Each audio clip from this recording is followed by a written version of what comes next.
Good morning, welcome back to the channel. I had a great sleep in a nice comfy bed, and now I'm going to get back on the road and travel east across the middle of the province to get back to the coastline and try and make it to Kouchibouguac National Park, where I may spend the night.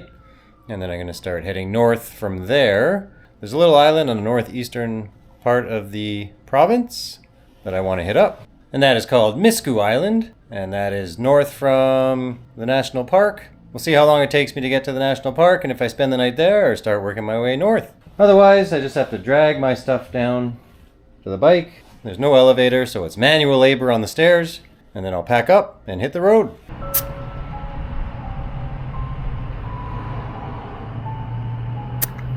$36. Exactly what I put in yesterday morning when I camped next to the graveyard. I don't believe in ghosts, but this is mighty suspicious. Okay, I've mapped out a route that's about 200k. I don't know what to say about this tire. It has not lost any air since I left. It's a complete mystery. It has to be a ghost. What else could it be? You get totally hosed in Vancouver on fuel. We have the highest taxes in North America. Fuel here is around $1.48-ish, 49, sometimes $1.50. We're generally over $2 in Vancouver. Yeah. Brutal. Alright, settled in for a hot ride. So New Brunswick has got a huge Acadian population, and basically the Acadians, and that's their flag, the big old Acadian flag, just descendants of the French population that settled here. Well, Quebec is the main French province, and French is one of the official languages of Canada. It's not spoken much anywhere outside of Quebec, but New Brunswick has a big French population as well. Alright, I'm just 10 minutes from the campsite. Alright, Kouchibouguac National Park.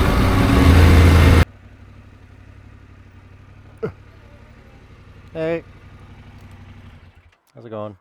So you want an elastic to put it on your... Nah, I got it here, it's fine, yeah. Okay. Yeah, it's okay. I'll take the elastic anyway. Oh, okay. I could always use them. Alright, need a guide? Sure, I'll take them. Main area of the park is 1 kilometer to the right, and the trails are in green for walking. The red is biking, but you can also walk on them. And the campground is... 1 kilometer to the right, it's about 10-ish kilometers in. Alright? Awesome. Merci.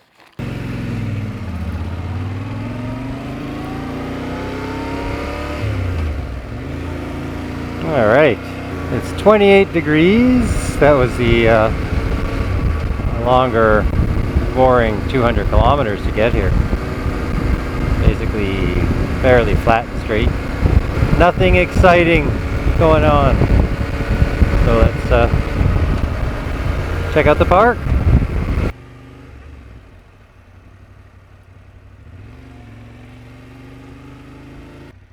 $116.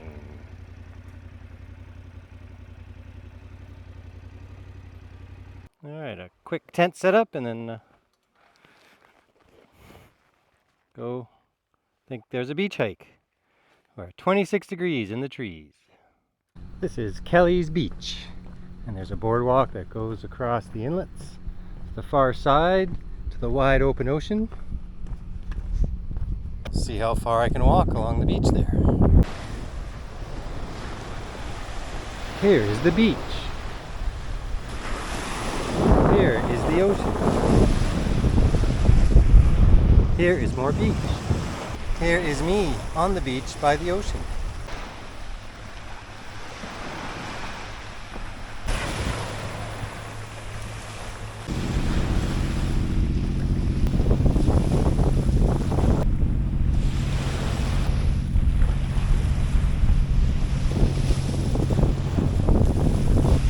A nice cooling swim. Now I wander back and head back to the campsite. Get myself organized for dinner. Gonna use my last emergency pack because I don't think I'm gonna be anywhere too far from where I can find food. So I figure I might as well lighten the load a little bit get rid of some of the emergency supplies that I have. This is as nice a beach as you'll find anywhere. Sandy, clean, not too much seaweed. And the water wasn't too cold either. Alright, back to base. 26 degrees right now. I checked the weather tomorrow, it's going to be 19. So we're going to drop considerably.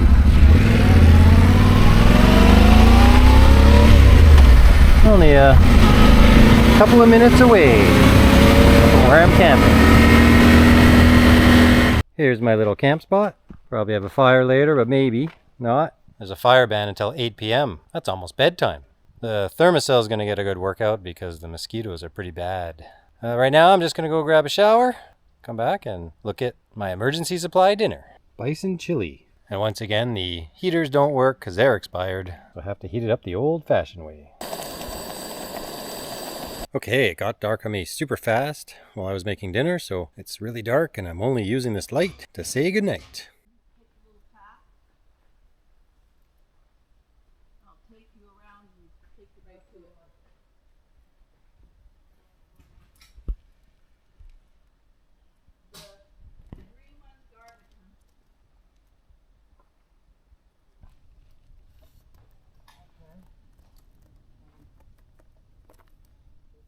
Good morning from South Kouchibouguac Campground, the most mosquito-filled campground.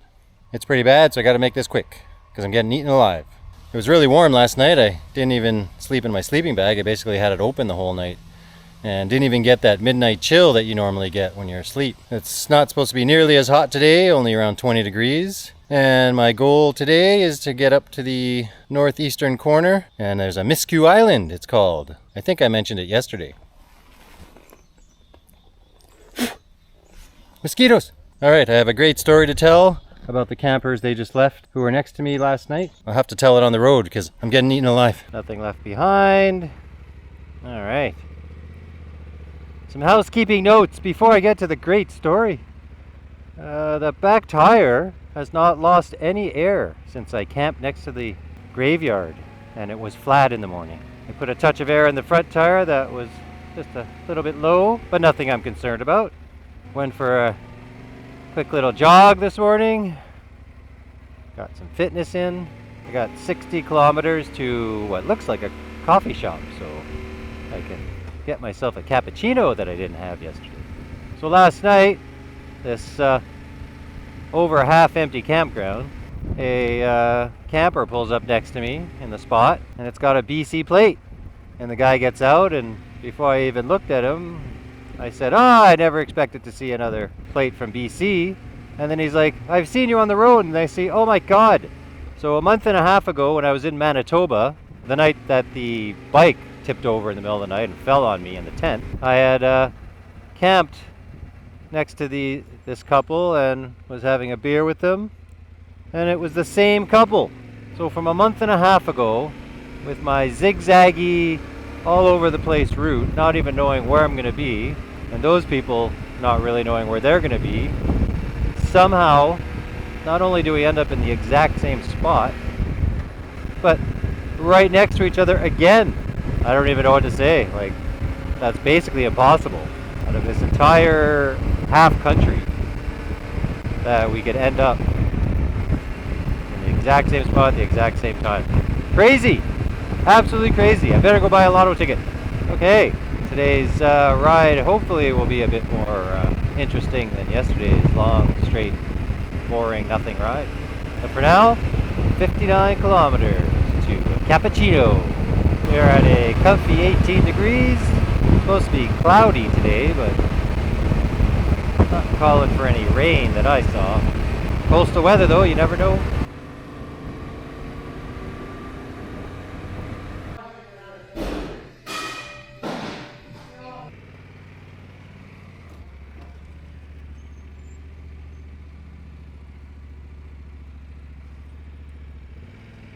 All right, had my cappuccino at a nice little coffee shop, did a little editing. And now I'm on my way to Mosquitoes, the end of the line on the eastern portion of this journey of New Brunswick. It's just under 200k, couple of islands at the end, and I'll work my way back towards Mount Carlton, which is the highest peak in New Brunswick. I'm going to try and climb that tomorrow, probably, or the next day.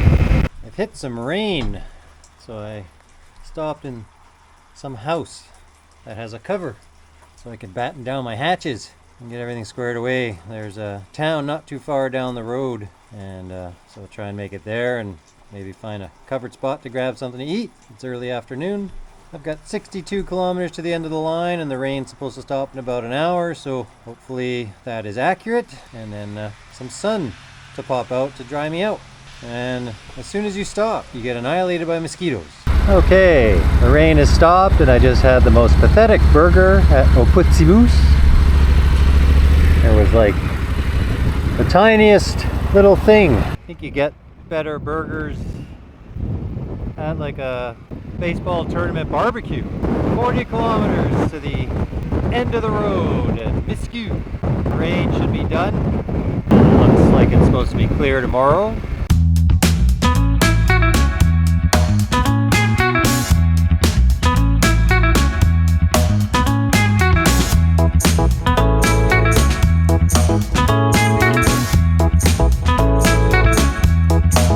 Well, we're now on the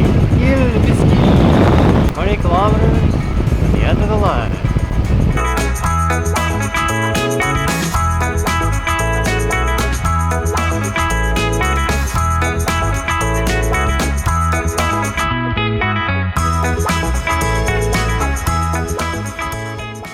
Here we are, the Mosquitoes Lighthouse. Here at the end of the line in Mosquitoes, by the lighthouse, we have the legend of Gougou, a gigantic, horrible female ogre that the fishermen say the masts would not even reach her waist, and apparently she devoured many savages and ships. When the sky darkens, the Gougou is responsible for blocking out the sun, and when the wind blows, it means the Gougou is coming. It's very windy. I best make haste and get out of here before I get attacked and eaten by the Gougou. And here is the ocean. And the lighthouse and cafe. That was a long way to drive to get to the end of this island. And now it is just under 300 kilometers to get to Mount Carlton. So it's just after 3. I'll drive for 2-3 more hours. Start looking for a spot to camp. Sun is back out, drying me out. So I should be able to knock off the highest peak in New Brunswick tomorrow.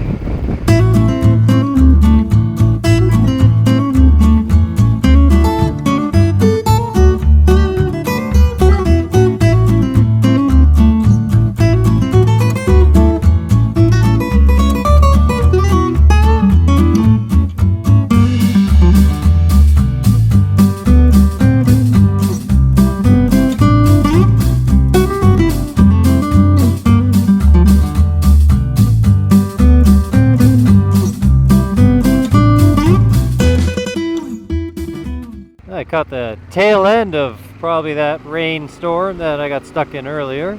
So a few sprinkles on me, but I should be good now for the rest of the way. 4:30, maybe another couple hours driving, maybe less. I'm 130k from Mount Carlton trailhead, and it's 5:30, so I'm gonna start the nightly search for a place to stay. iOverlander doesn't show anything on the whole route for the 130k, so I'm gonna look for some logging roads or some trailheads or something. Maybe I'll find an abandoned house again. Okay, found myself a little clearing. Even got a fire pit, proof that other people have stayed. No cell service. It's 6:30. I'm 80k away from the start of the trek tomorrow, so I'll get there fairly early, and it's not a very long hike, so set myself up, get a fire going, because it's probably going to be chilly tonight. All right, not a bad little spot. I'm going to get the fire going, cook myself some dinner. Campbell's Chunky tonight. My last can of emergency supplies. I'll get rid of that. So I'll have a little bit of pasta and a few other emergency food stocks. If I was really trapped in the woods, I'd be all right. Otherwise, that's it for this evening. I'll be up early and get an early start on the hike. Probably be done by midday. It's supposed to be nice weather tomorrow, and so I could be heading up north, right up to the St. Lawrence. All right, guys, thanks for watching. Be sure to like and subscribe.